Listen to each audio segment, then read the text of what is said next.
Good morning, everyone. Welcome to this Saturday's Fife Properties show. Now, this one is the Landlord's Xmas Break. And we were just laughing off camera there, Jim, about taking a break. Because, I mean, obviously, we're going to go through some tips to take some time off and recharge over the holidays and things as well. And people might laugh, even thinking, because maybe think we us guys never take, especially yourselves, Jim, never take a break. But we do. We do. It's just you do it in the right way. Do it? I'm just been on a penny the now saying, where's these forecasts you were going to send to me? Can you send me over them so I can work on them during the Christmas period? Yeah, I know. I mean, so, to completely switch off is quite difficult for a lot of people, and maybe not always the right thing. I mean, you don't want to always take your eye off the ball, but it's good to take time to obviously recharge and things and spend time with your family, of course. So is that... This is the year where I keep going around saying bah humbug to everything. And it's a bit tongue in cheek, but the reality is I'm so used to working at Christmas. And the reason I'm so used to working at Christmas is because I come from an accountancy background, and Christmas was the time, in manufacturing especially, and Christmas was the time of year where you would do the mass stock take. And all the accountants would get in, and the accounts department and the purchasing department and everybody, the buyer, everybody could get hands on, and they would come in over the Christmas period when the manufacturing facility was at its minimal disruption or maybe even shut down for the Christmas period, and we would do mass stock takes about what we had for the accounts. So I'm so used to it every single year, but then I'm used to it because my father was like that as well, you know. So it's no surprise, you know, the first mirror I had was my mum and dad. So there's no surprise that I just expect it. What does everybody know work like? Yeah, and that's just the work ethic that was ingrained in you, of course. I think as well, though, as a landlord, as an investor, I still go back to saying it's my conditioning. Not necessarily when I was younger. Well, it is to a degree, but it's also a lot to do with the books I've read and the people I've associated with. These are the people that have been far more successful, and to them, you know, fair enough, Christmas is another time, it's a family time, but it's not the traditional, it's not a traditional, right, set routine, like, okay, this is Christmas Eve, this is what we do on Christmas Eve, this is Christmas Day, this is what we do on Christmas Day, this is Boxing Day, this is what we do on Boxing Day, and then on every other day after that in the run-up to Hogmanay, this is what we do and visit all these different people. And for some people, it's almost that regimental. And in my opinion, for that is just like, I will do today what others will not to achieve tomorrow what others cannot. And because effectively, if you're compounding that over 50 years, we're getting to wealth creation show, aren't we? If you're compounding that and you're talking about maybe 37 hours, 37 and a half hours, because it's a working week, times the 50 years, you're an extra year, effectively, 50 weeks. Yeah.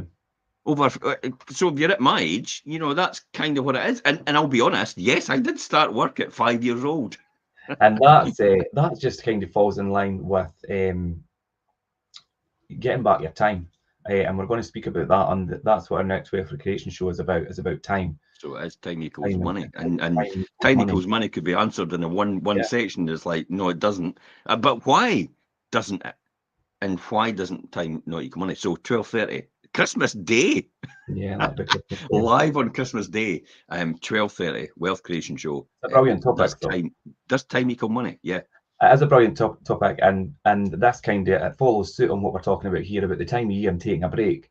But then thinking about, do you know, it's a good time to reflect about how you use your time and how you implement it into your journey and your success. But like you say, Jim, being a landlord and investor is to be an entrepreneur.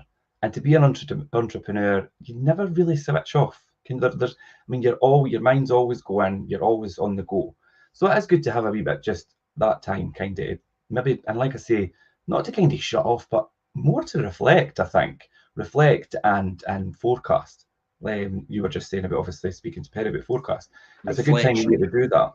Reflection and reflection is a really good thing to do, because you could learn a lot from it. I mean, that's how I would say probably what it is.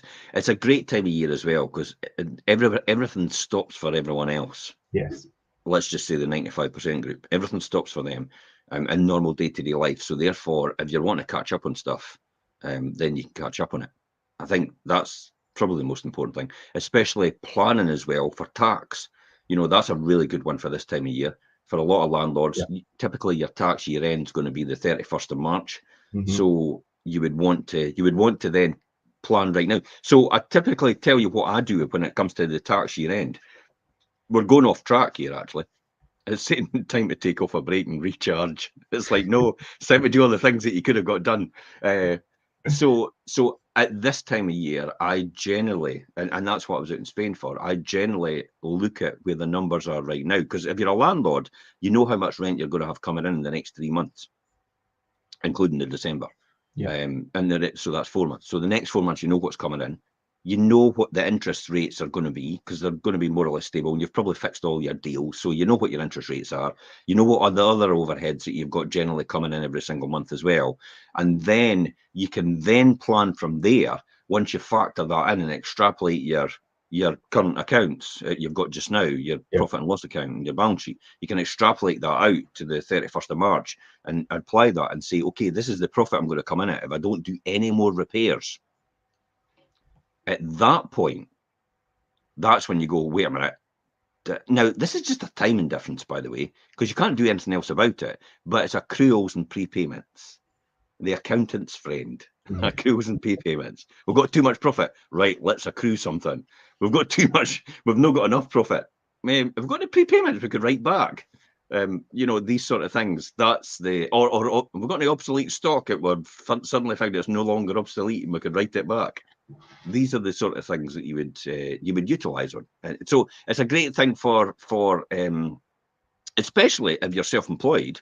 You know, if you're a single landlord yourself, and it's all in your name and your wife's name, then potentially, if it's going to push you into the higher bracket, and by moving some of the profit to next year, the next tax year, you could bring it down to the lower bracket, so you're not paying 40, 45 or 40 or whatever it is, I don't know. I believe there's another tax bracket being created in Scotland for higher rate payers at 45% or something. Yeah, that's crazy. How the last person has got any wealth at all, just switch the light out on the way out from Scotland, by the way. It's absolute lunacy. Anyway, that's another story. And time will tell, because people will look back on this in about 3 years' time and think, did that strategy actually work? I could tell you right now, no. It doesn't, and it doesn't raise any more money. It just makes it worse, because people like myself, we get more creative in terms of tax planning. We're able to move it about easier because we've got multiple companies. We can do intercompany pricing, and that makes it a lot more easier for tax planning and tax efficiency. Anyway, let's get back to this. Where were we, Richard? Yeah, that would, what we're talking about, obviously. I mean, being a landlord investor is technically an entrepreneur, and to do that, I mean, you're constantly all year round juggling your work. Yeah. Obviously, your rental property, if you self-manage and don't have an agent, you're, and obviously looking after your family and things like that. So sometimes you need a moment to take a break and a breather. But Christmas might be that time to step back and take that break. But I think, like we just said there, it's a good time to look at the opportunities that maybe everybody else is winding down. I mean, the whole country comes to a kind of shutdown for a few days. And that's what I'm saying. We're not saying don't take a break, but look at the opportunities you've got there in that time where everybody else is preoccupied.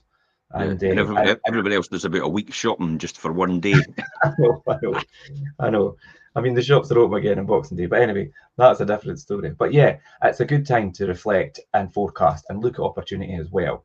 And we done the last show, the winter's prep checklist. So to get yourself and your property portfolio ready, look at that, send it on to your tenants, make sure your properties are ready for the winter, they're ready for that break, because contractors and things as well, I mean, unless you've got your good contractors that you've got in place for emergency call out, nothing else is going to happen. So you need to make sure everything, and you've done your due diligence with your property prep and things, and are ready for any kind of break and the holidays and the weather and things as well. So that's a good one. So the Lettings winter prep, we've done that 2 weeks past. So you'll find that in the playlist as well. So that's quite a good one. But yeah, the typical landlord or investor, I mean, it doesn't really stop at 5 o'clock every day. It doesn't stop at 5 o'clock every day.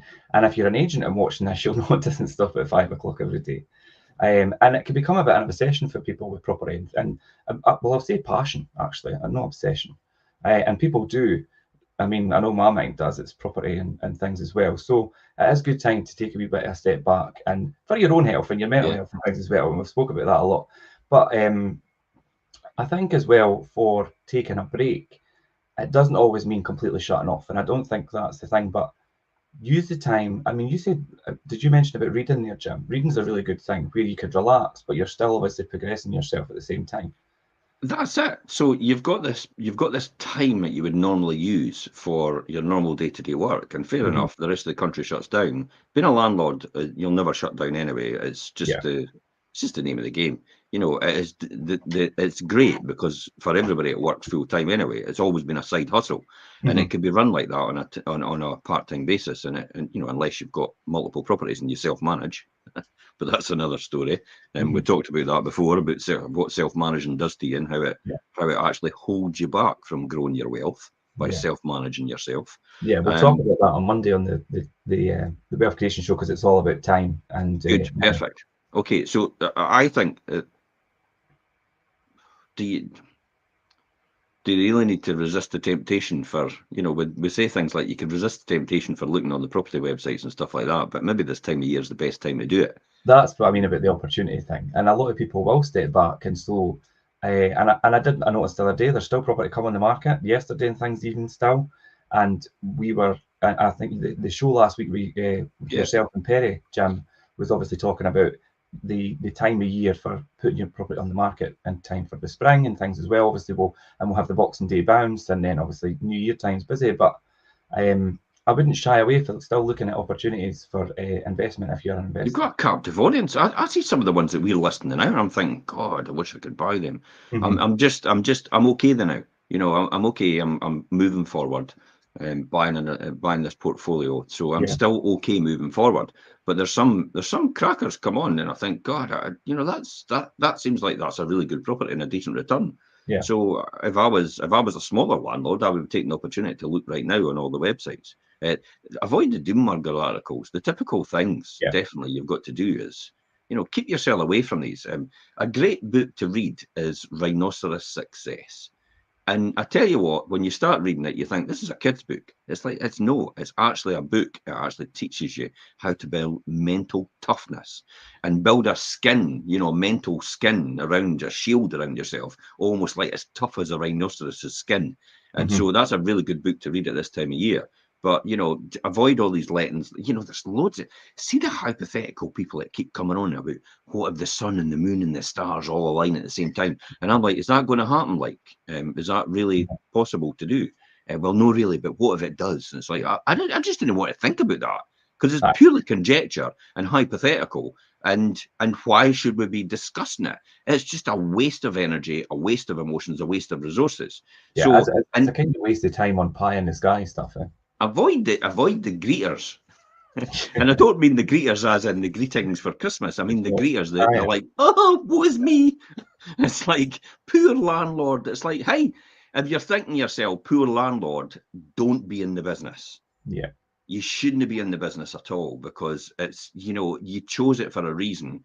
If you're thinking that right now, it's maybe not the profession you should be in. Because when it comes to looking after your tenant, you're maybe going to have a different mindset than somebody like me.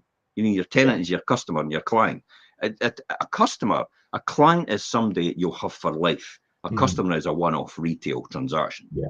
So a client, you know, my tenants are my clients, and I'll look after them for the rest of their life if they want. And I will house them, look after them. I'll make sure the property is window watertight, and all the repairs and improvements are done over a period of time that they stay there. As long as they pay the rent, look after the property, and don't be antisocial to your neighbours. Yeah. That's all I ask of anybody to do that. Okay, we could say you could take a break. One of the suggestions, take a break about thinking about finances, mortgage payments, and interest rates. Interest rates are going to go up anytime soon. Just now because it's such you're always switched on. You're always switched on, especially if you're excited about your future.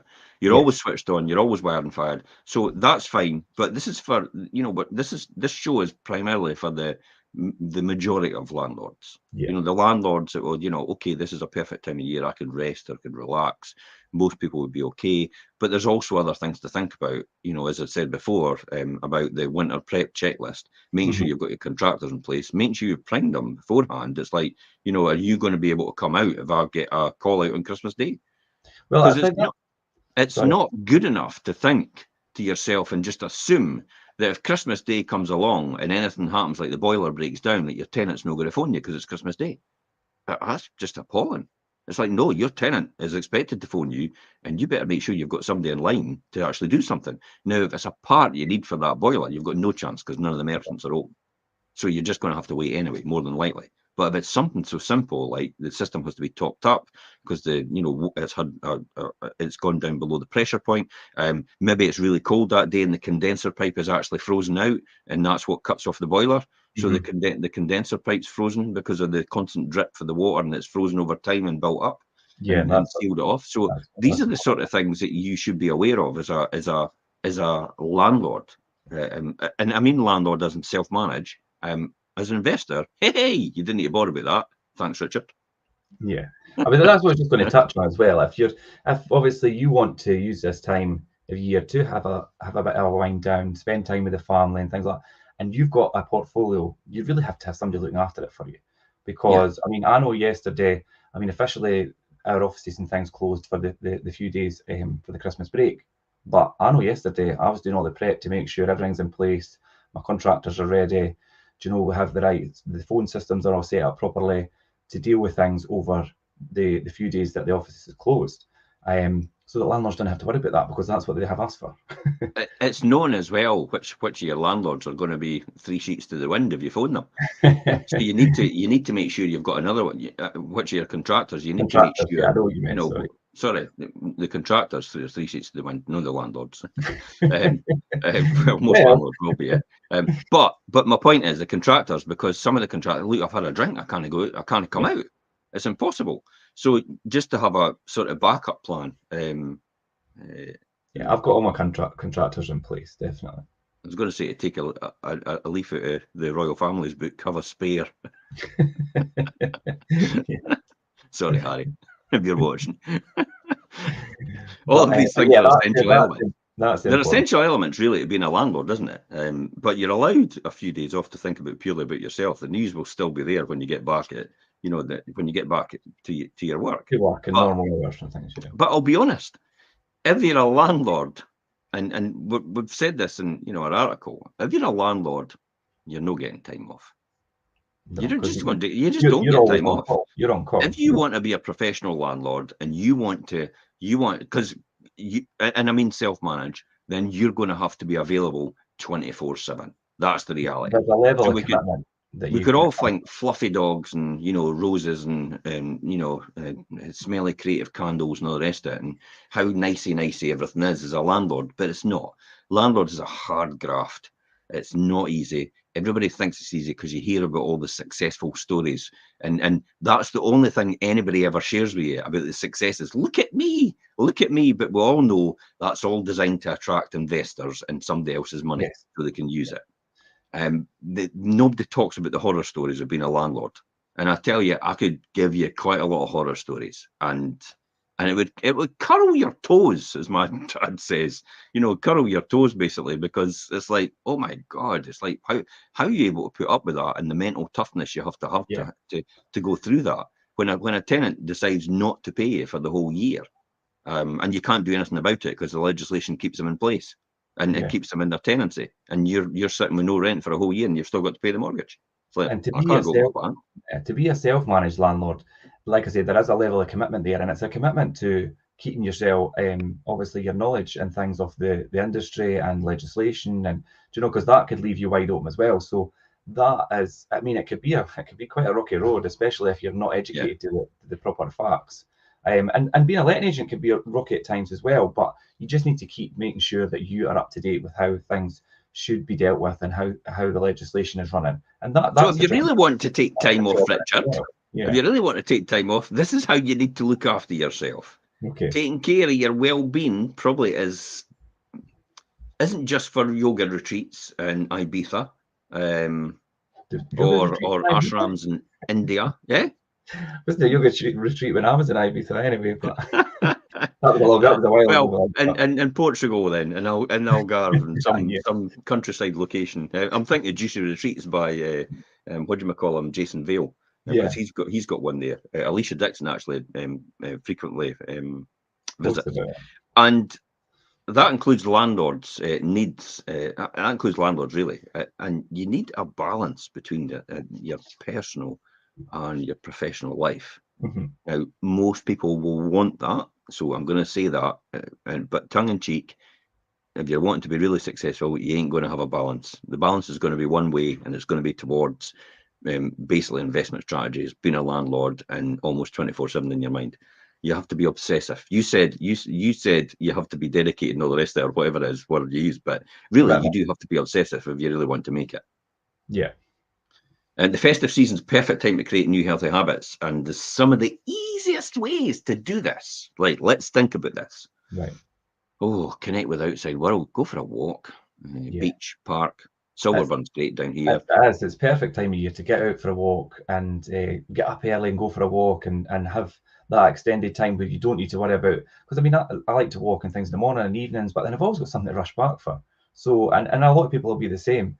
And that is brilliant habits to have, incorporating walking and things into your daily routine, because it does a lot for up here.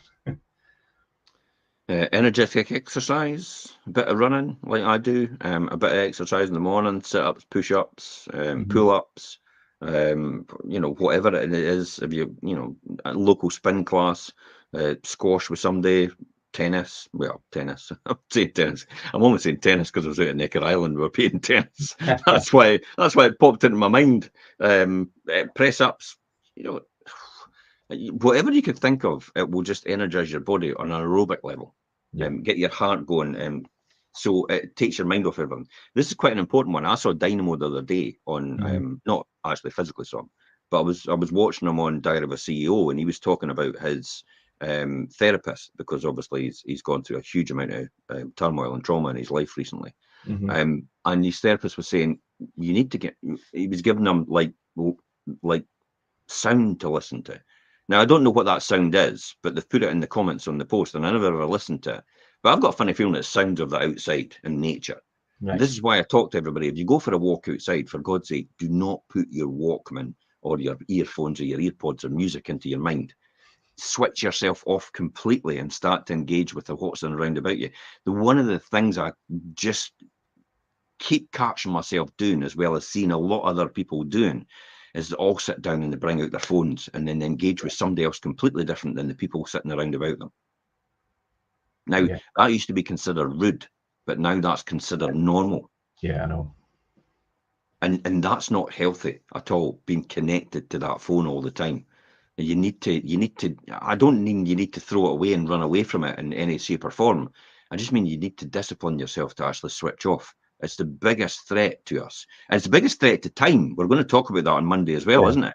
The biggest threat to our time is social media interaction and also television and stuff like that. The one-eyed monster that sits in the corner of the room, and it'll suck the brain right out of you, that television. And it's kind of, that's what your phone's become as well. As everybody's watching here. What are you doing watching this? Go and do something more important. You can catch up on this later on. I mean, without nurturing your body and mind, stress can genuinely build up, and it can become your new norm. You could operate a pattern of behavior based on purely on stress. You could actually think, because you're being stressed, that you're actually being productive. I've been there. The stress became addictive. It became a marker and an indicator to me that I was actually being successful. That's how I treated stress and how I felt stress. And cortisone rushing through your system is a real buzz, having cortisone, but having it all the time is not healthy for you at all. I think having all that and the stressors and all the rest of it is a lot to do with long-term illness as well, and contributing to that, like Alzheimer's and Parkinson's and stuff. I think that's a lot of stuff. So mindful meditation, start practicing it, and things like daydreaming, can do wonders for your mental health. I used to get told off all the time by my teachers. It's like, in my report card, every single year, he's a bit of a dreamer. He just looks out the windows. Now I'd be going, thank you very much, because it's the dreamers that change the world. If you ain't dreaming, you ain't changing anything, because that's where it all appears, and that's where it all happens from in the first place. You have to have a vision in the beginning in order for it to become reality and work towards that at the end. And the other thing I think we also is, I would recommend probably putting your feet up, Richard. What's your thoughts on this? Yeah, I think it's really good, kind of forget all the FOMOs and embrace a kind of time of a wee bit zen, I think, as well. And do you know what, as well, and especially this time of year, and staying in can just be as fulfilling as going out. Yeah, I see Christmas and New Year and things, and everybody's so eager. Let's get finished on Black Friday and all go out and all go out to the pubs, and they'll do that for the duration of their Christmas and New Year holiday, and that is entirely up to people. And I'm not going to. I mean, I used to love going out all the time. I don't go out as much anymore, really. And do you know what I found from that, and what I've learned for that is that I spent all this time where I had time off, and you're out and you're doing things, and just time you get back to work and or try and concentrate, you've not even had a break. You've not even had time just to chill. And I think that's really important. Exhausted. Put your phone down. Don't get involved in going out to the pubs and things as much. I mean, I'm not saying everybody stay in, obviously. I mean, I'll probably go out at some point. But and yeah, like, just take a time to kind of have a bit of zen. And one of the main things, like we say, is get lost in a good book, and at the same time as relaxing, educate yourself. Keep your mind active. Yeah, definitely. So good. I mean, obviously, books for me are things like, the positive mental attitude books, the business books, the books of autobiographies I could learn from people that are more successful than me. That's the type of books that I like and I engage with. But other people like the things like the crime books, the sci-fi, the romance books. These are all other things other people like. And yeah, if you like it and you love it and it makes you relax and you change your train of thought and stuff, and it takes you away to a different place at some point in time, then by all means, fill your boots with it. Yeah, I think it's as well as maybe I don't know. I'm a big fan of movies and stuff as well, so maybe this is the time to catch up. It's also the time to sit and watch It's a Wonderful Life by Jimmy Stewart. I've never seen that film. Oh, you're joking, Richard! You have to watch it. I heard on the radio the other day.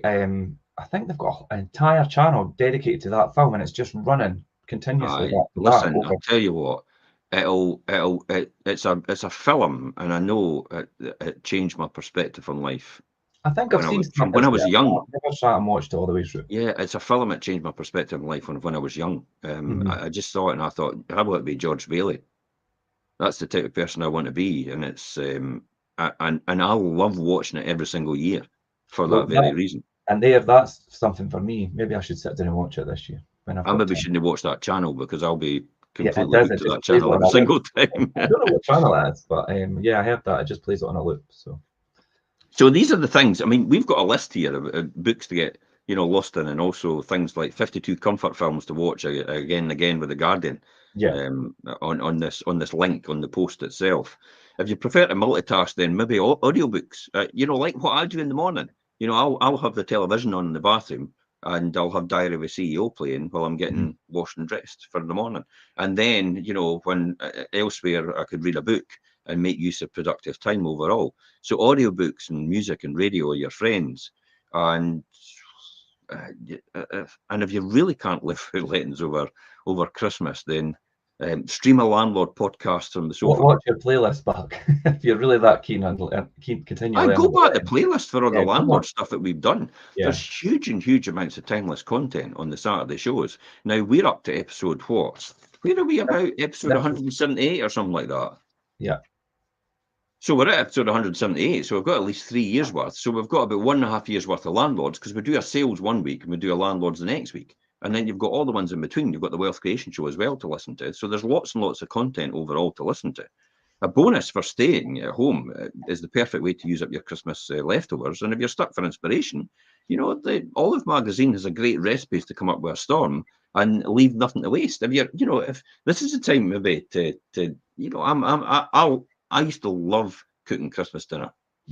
And unfortunately, it was, I'd gone by the wayside for a few years because I'd worked continuously all the time. But these are the sort of things I like getting involved in. I like cooking. I like being creative and stuff like that. Cooking could be And I quite know a you do as therapeutic well. thing. Sorry? I know you do as well. Yeah, I know, it could be quite a therapeutic thing, and it's quite an enjoyable thing. And it's something you could do with the family as well. But it's therapeutic from the point of view it takes your mind off because you're now concentrating on something else, and you go away from it. Because thinking about the same thing all the time is not good for you. Mm-hmm. I mean, that's coming from somebody that's quite obsessive and quite driven and focused. But it isn't good for you. I know it's not good for you because I know because I've been through it myself. So you need to make that great escape. But how do we do that, Richard? Yeah, I mean, like you say, Jim, we've all got our regular habits, and it's good to keep some of them, obviously, because it's quite hard to discipline yourself into that. We talk about habit starting and things as well, but it's also a good time to, like you say, even if it's cooking or something, just to take your mind off for a few hours or a small amount of time, because to continually think about the same thing isn't always good. So, I mean, yeah, the time of year, visit a friend or relative, maybe somebody you've never seen for a while. Go and see them. If they don't live too far away, sit and have a coffee. Do you know what I mean? Have a Christmas drink with them and things. Catch up with people. Use that time to build relationships or keep relationships alive with people that mean something to you.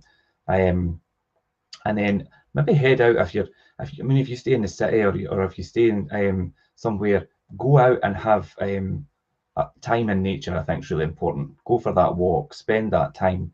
And like you say, Jim, don't have your earphones in. Really embrace what's going on around you. Yeah. I think that's a really important thing. Do you know what I've tried to do I've kept saying for years and years, because I don't really do New Year's and the bells and things anymore, like in terms of going out. And I've always wanted to go and book like a cabin and go away for the New Year for a few days, and I've never done it. So I need to do it one year, because I always intend to do it and then I don't. Do it now then. Do it now for next year. You can book it. A lot of these things can let you book it for next year. So just do it. If you don't do it, or schedule it in your diary for some time to come up, before you get to the end of next year. Yeah. And what gets scheduled gets done. That's the right thing. A long drive, winter. I mean, fair enough, it's winter and stuff like that. But I'm a big fan of coast walks, countryside walks. Yeah, where we are, we're lucky when we could go along the East New, Yeah. we could go into the countryside, and do you know it's quite a good time of year as well, because everybody else is preoccupied and things, so it's quite quiet, and it's a really different feeling to the usual day that you would maybe head along the East Nuke to Anstruther and things as well. Do you know it's not as bustling? It's quite a different experience, so it's quite good and it's a good time to think and recharge. Yeah, definitely. I mean, charging your environment. It's a proven method to switch off what you're currently and replacing your familiar surroundings with a whole new range of stimulants and sights and experiences is extremely beneficial. I hate being cliched, and I'm never a person to be mainstream, but it's good for your mental health. Yeah. Well, do you know what? See, I don't. I hate buying into things like that. I'm like if 95%, if 100% of the population is doing that, I'm probably going to be doing this. Yeah.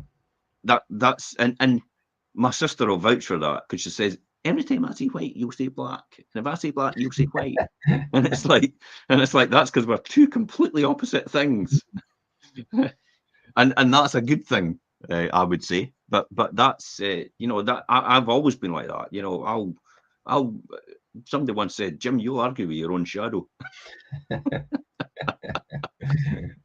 But in my mind, it's the discussion and the debate it goes on in my mind. Let me just explain that.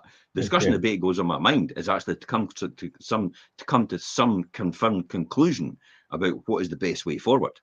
Yeah. So it can be viewed as a good thing, but you really need to plan for that peace of mind. How would we do that then? Yeah, I mean, although this blog talks about taking a break, and I'm all for it, and I think like things like go for a walk and walking the dog's one for me as well, just to kind of shut off, even just for that short period of time.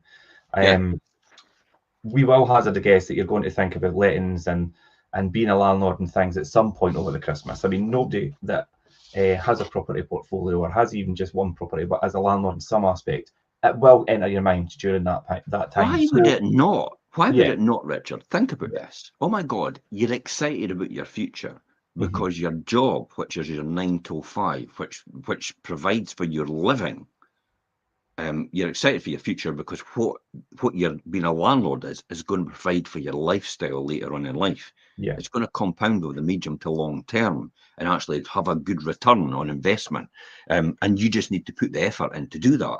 So you're bound to be excited about that. So why? I keep saying, when people used to say to me, Jim, slow down. It's like, it's like you need to slow down. You're going to burn yourself out and all the rest of it. And I'm like, God, it's like, because you're telling me that, that's a good thing. Because I kind of think you're broke at a different level, and I certainly don't want that lifestyle that you've got, buying all these things to impress people that you don't like. That's it. I don't want to buy into that. I've got a totally different thought process in here, but that's programmed by the books you read and the people you associate with. Yeah. So there's where over time it's managed to be beneficial. So there's no surprise why you wouldn't want to think about it almost obsessive 24/7, because you're excited about your future. Why would you not get excited about your future? If you knew if you knew where you were going to be in the next 10, in the next 20, in the next 30 years, and how it's going to work for you, and you're probably going to be, I was going to say you're probably, no, you knew you were going to be financially free, you would do it. As my mentor said to me in the very beginning, Jim, if you could be a millionaire in the next 10 years, would you read every single day? And I went, you're damn right. And he said, well, okay, read every single day, and I'll guarantee you in the next 10 years, you will be a millionaire. Okay, I'll just take your word for it then. And like the cynical person I am, I goes, I'm going to prove you wrong.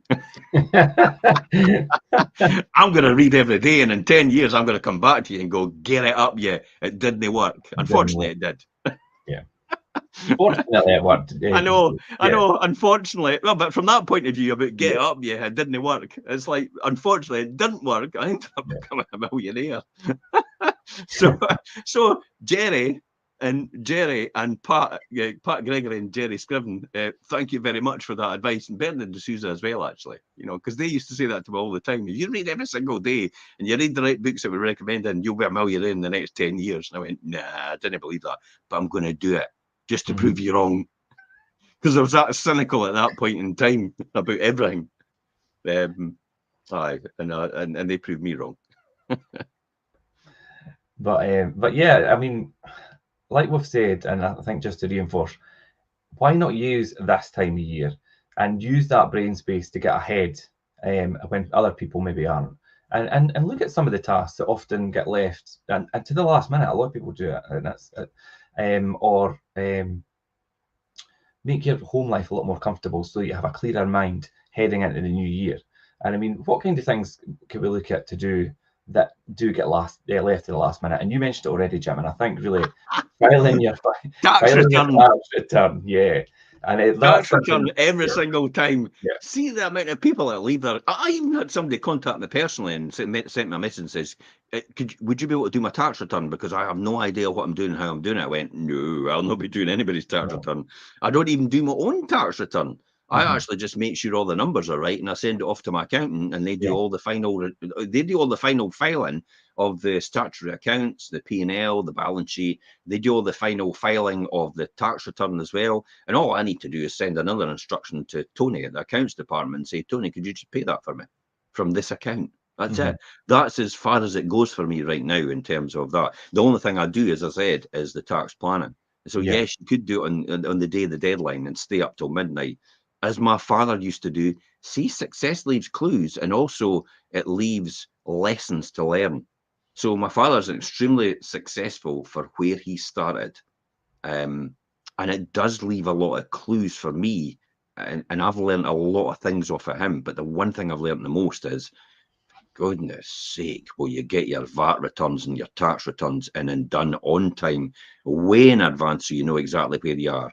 All these different things. I know my accountant must be quite frustrated, because they're into a routine where they leave, they they deliberately leave everybody till almost the last minute because all their customers are in that, sort of regimental fashion in terms of the processes. Right, okay, now we need to get your tax return because it's due next month. That's how they do it. Whereas I'm like, no, I want my tax return done now. This is the year end as far as I'm concerned. So for example, 31st of December is my year end for Parker Housing Limited.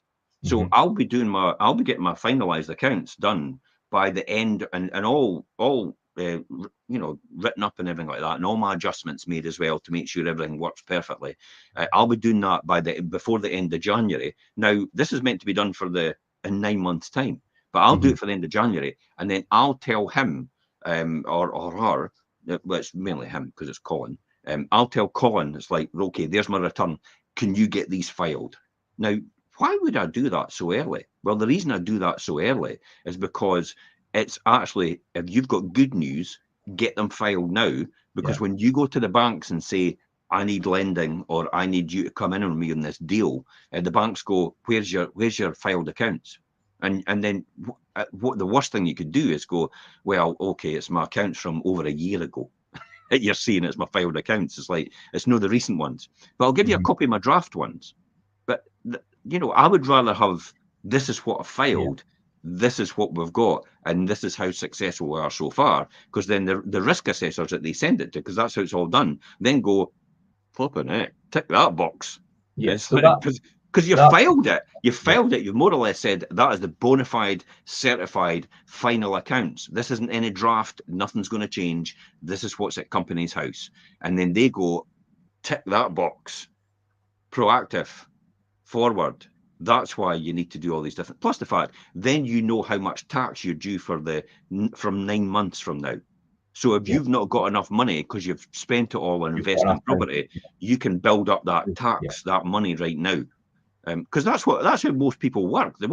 Most self-employed and most small limited companies, incorporated businesses, like plumbers and roofers and all the rest of it, and landlords as well now. They all spend the money as they go, and literally they have to find the money to pay the tax. They don't put it aside, a lot of people. They just live from hand to mouth every single day, and every single week, every single month. So when it comes to pay their tax bill, if they've got one, they're going, oh my God, I've got my tax bill. What do I do? Yeah, they go and have to borrow it, or they have to find it, and have to be creative in what they're doing, and they have to jump about, and then they have to, like, we'll have to take it for that money, and then we'll have to use credit cards for our own spending for the next 3 or 4 months. It's like, geez. And that just shows how not planning properly and not planning ahead can have a knock-on effect. Yeah. I don't get delusional, because every single time I find my VAT return, I look at my bank and I look, wow, that's a huge amount of cash flow sitting in the bank. And then I go, that's going to be that much for VAT. And then I've still got the corporation tax bill to pay. So that's not really a huge amount of cash flow sitting in my bank. That's someone else's money I've got to pay. Yeah. No, that is definitely right up there at the top of the list, is filing your tax return as early as you possibly can. And like you said, Jim, ideally by the end of the year, not obviously the financial year, because then if you're waiting until January 31st, and a lot of people do it, and no matter how many times it's said, a lot of people do it last minute. And there you see, you've just given us an example of maybe the repercussions of that, leaving it to the last minute. Well, this goes back to Stephen Covey's 7 Secrets of Wealth, successful people. And one of them is, when you do that, it falls from important, because it's your tax return, and not urgent, because you can still do it. So it's important and not urgent right now. Yeah. If you do it, it then doesn't fall into important and urgent, because if it falls into important and urgent, it's crisis management, and that causes stress. So you've just made it worse for yourself. So diarise it and get it in. It's the most important thing. Diarise important moments, like renewals for insurance as well. My insurance level, I think it's every August insurance comes up for us.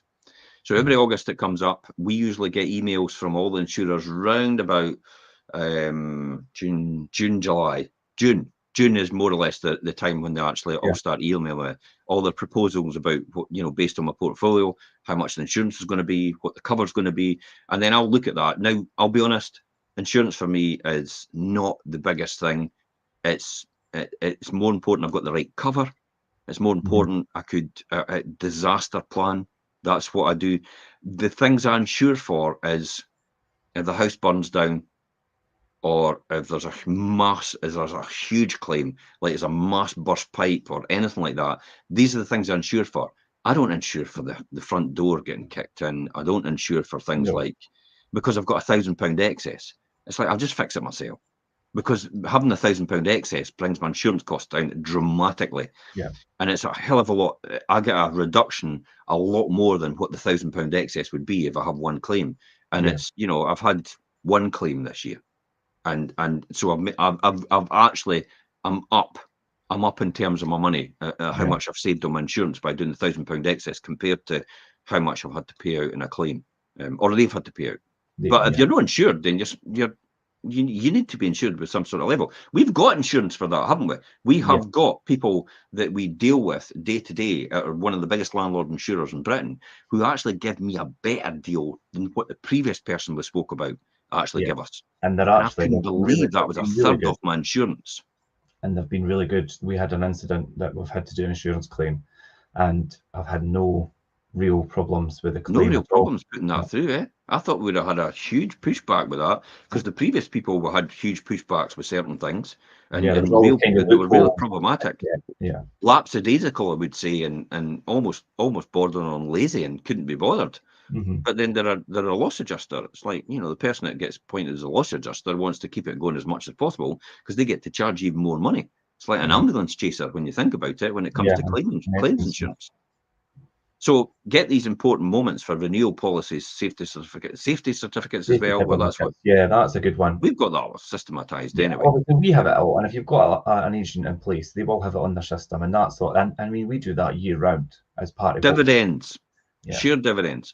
This is a really important one. Personally, for myself, I've got dividends every single year. I get the same amount. I put the same amount into my pension, so it brings me back down to the lower rate taxpayer, and that's what I do every single year. So all I'm doing is I'm getting them out at 8.75% tax. I'm putting them into my insurance, into my pension, and I'm getting the basic rate back on that. So I'm actually making money on the tax. Yeah, actually legit. And somebody says, "Oh, that's terrible. We should be taking that away." Okay, take it away then. It's like, but as Trump said, and I'm not a big fan of Trump, but I'm getting warm to his ideas and the way he thinks. He's a person of the people. As Trump says, well, I tell you what, go and change it for everybody else then, because I'm using the same system that all your supporters are using as well. So if you don't like it, change it, but they'll not like it, the people that support you. Yeah, that's quite true. I mean, obviously, I'm not a Trump supporter, but for a business and his that aspect, then he has got some good insights. He wouldn't be. I mean, I know obviously he comes from money, but he's made a lot in his own. He's a smart marketer. Yes, he's a real markets himself very, very well. He can't do anything wrong. Oh my God! It's no matter what he does, the people support him even more. It's like, how do you get to that point? It's like, we spoke about before the actual brand, the Trump there's a lot of lessons. Yeah, there's a huge amount of lessons. He's a person of the people because he's speaking on their behalf. He's calling out all these people, and they're calling him out, but he's saying, he's turning back and saying the same thing. We don't want to go down the roads. This has been a Trump, a Trump. Was it I didn't know. Anyway, look around your home for things that outstanding jobs as well. I tell you what as well, get your dividend payments sorted out, get your ISAs and your mortgages expiry dates. Make sure you've got them all plugged in. Outstanding jobs, all the rest of it, minor declutter to major clear outs, niggling repairs, maintenance, freshening up. All these things could be done. And imagine if you had one or more of these things ticked off on the box by the end of the year. I think when you talk about all these wee niggling things and maintenance things, and we did cover it in the lettings prep one, but the lettings prep one, now we say obviously winter time and prep for winter, but remember we still got a couple of cold months to come. So this time, when maybe if you are a self-managed landlord and you're on holiday from your normal 9 to 5 job, then this is probably the time of year to think, right, I've got time here to make sure these things are all done and the property is ready for the colder months to come, because January and February and things, we've got snow and things on the way. So use this time, think about it, and think, right, let's get things and safeguard for that time. Absolutely. Remember, being a landlord is having a duty of care towards your tenant. Your tenant is your client. They pay you money as a customer or a client would pay you every single month to look after the property and actually reinvest in the property for their benefit. And that's what a landlord should be. And that's how a letting agent should approach it as well. And that's how we approach it. And that's how I've always approached it for the last 30 years. It is not about, it's not about making thousands and thousands of pounds worth of money. That shouldn't be your first thought process. It should be providing a service to your customer and your client. And when you get that service right and you get that, you know, almost on a world-class level, then the returns will follow as a natural byproduct of what you do well. Just like any successful business, that's what it is. And yes, it can be personal because most landlords have one property. 94% of them actually in Scotland have one property. I think it's 4% or 5% have two properties, and 1% have three properties or more. So this is a real, what we call cottage industry in terms of the Scottish market. And so by being a cottage industry, as being a landlord, it becomes personal. And sometimes you've just got to distance yourself. This is why a lot of people use letting agents, because they don't want that personal contact.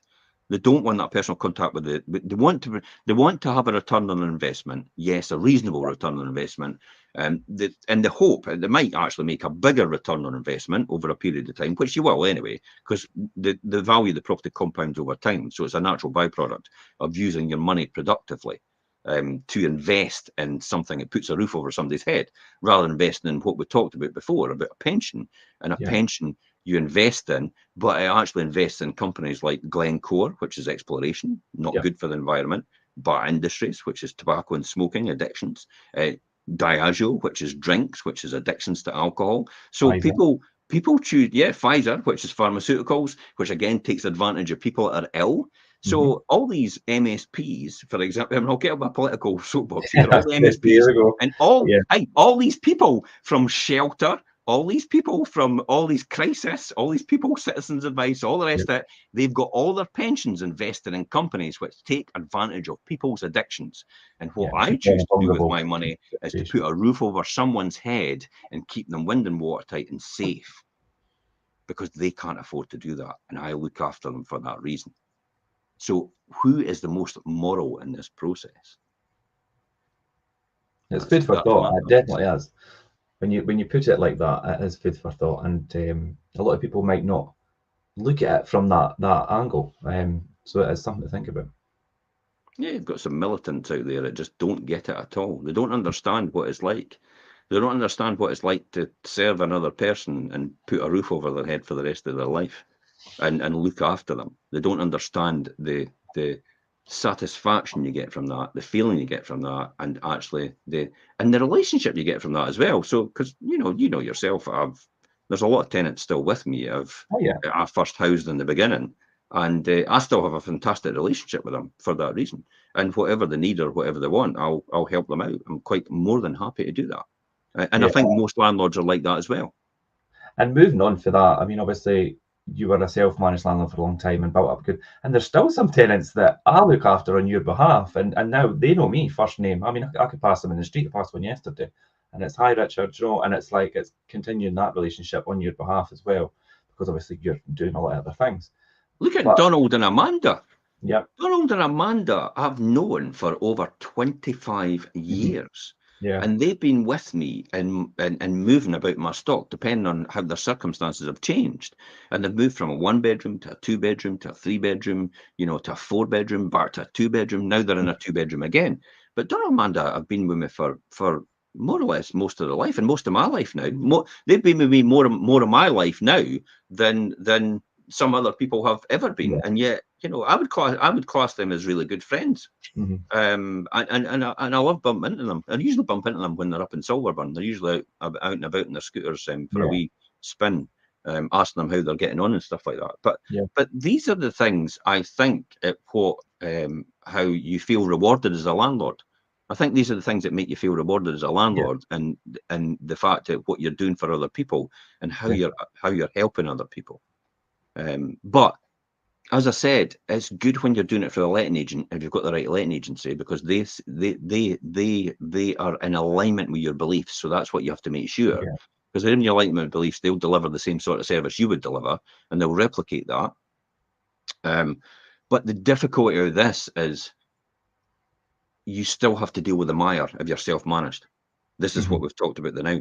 You know, and how do you switch off? That's the difficulty. How do you switch off as a landlord? Because it is really a 24/7 thing in people's minds. And hopefully that's given some people ideas on how to just break away from it I'm not really sure break away from it, because you never break away from it, to just do something different and change your mental frame of mind for a change. I think it's quite an important thing to obviously think about how will you be taking a break, and how you find that balance from not completely switching off, because it will always be in the back of somebody's mind who's driven enough and it is a passion of theirs. But do you have the right people dealing with things while you want to spend time with your family? And are you using your spare time to relax, but at the same time, like you say, maybe listen to podcasts, reading, maybe just going out and actually spending some time and kind of clear your mind. Mental health is obviously quite a big thing, and it's kind of overlooked. Do you know, use your time productively. Here's quite an insight into this. Now, you've sort of brought that up a bit, Richard. Do you think the landlord thinks a lot more about the tenant than the tenant thinks about the landlord? That's quite a good question. That is a really good question. I would love to hear other people's insight in that. Yeah. Do you think the landlord thinks more about you as a tenant, or do you think more about your landlord? I know what the answer to that is. Yeah. I think about my tenants mostly all the time. And but it should be like that. To make sure they've got the necessary housing and all the things. Look at the hey, now we're going to get to the nitty gritty here. Look at the huge losses I'm going to make this year. Tens of thousands of pounds I'm going to lose this year. And it doesn't faze me at all. It's all part of being a landlord. You know, one of the companies, I'm on a 40,000 loss already, because I've spent so much on repairs and improvements. Not repairs, actually improvements. Upgrades, because the repairs are nothing. The repairs are day-to-day stuff, but the improvements are tens of thousands. I think with that company, I think it reaches into about 100,000, and that's just one company. So it doesn't faze me, because I know it's necessary in order to reinvest. And for a lot of landlords out there, they'll be thinking to themselves, flipping heck, it's like, I couldn't afford to do something like that. Maybe you shouldn't be a landlord. Yeah. So I would say that answer to that question for me personally is I probably think more about my tenants than they think about me as the landlord. I mean, I don't expect them to think about me as a landlord, because it's no their business. It's, know what I mean? So it's me to look after them, not the other way around. They've not got that duty, or they've not got that responsibility of a duty of care. Landlords and agents and things do have that, and it should be at the forefront, definitely. So yeah, I think whatever people are doing. Patrick Harvey thinks more about my tenants than I think about them. Well, he doesn't. He couldn't care less. He's on an ego trip. That's all. As most of these people in the in the other side, and I will say the other side, because it is a divide now. It never used to be in the early 2000s when we created that with the National Landlord Association when I was chairman in Scotland. But there was never a divide. There was a cohesive way forward, and a consultation and a strategic plan to make sure we were all going in the right direction, to make sure we were all singing off the same sheet, along with the Scottish Government, along with all the stakeholders, along with shelter, along with crisis and all the rest of it. We had all these people on board at that time, and we were forging ahead and professionalising the whole organisation. Because as I said before, and I often referred to it before, Richard, when I first started, it was like the Wild West. Yeah. Literally. There was no regulations really. There was, general regulations from the 1988 Act. But apart from that, there was no updated legislation, and we were all running on outdated legalities and stuff. Were no longer applicable. It were only ever brought in the beginning. You can see how this happens because of Van Hoosenfeld. because of Rachman. Rachman was the 60s, Van Hoosenfeld was the 80s, and whoever Patrick Harvey's landlord is the new one, the new kid on the block. Yeah. So you see how that just one landlord, one person, each time over history has driven the government to change the legislation because of one single landlord, and yet there's about 300,000 landlords in Scotland alone. Mm-hmm. There's about 2 million in England, by the way.